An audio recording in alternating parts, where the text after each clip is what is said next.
Wow! KFC tayo guys. Ayan. Rice and chicken. And then, ito ay ang drinks. Ayan. Kain po tayo.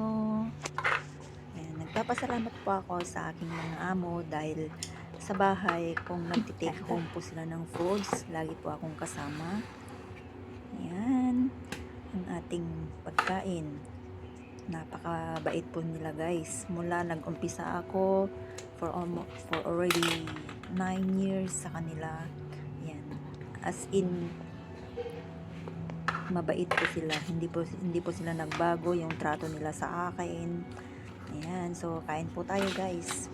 At sa aking mga kapwa OFW dyan, sana po nakakain na po kayo ng maayos dyan at nakakakain kayo ng maayos everyday. Ayan. Ito lang naman po yung ating points ng ating trabaho pag tayo ay namasukan as in kunyang o kasambahay. Ayan. Dapat ay nakakakain po tayo ng maayos ating paghahanap buhay, pagtatrabaho araw-araw para meron po tayong lakas. Ayan. So, salamat po sa aking mga amo. Sana hanggang sa huli ng aking pagtira sa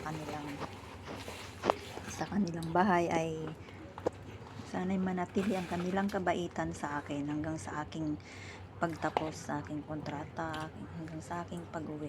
Ayan, maraming salamat po sa ating lahat guys. God bless po everyone. Ayan, thanks for watching.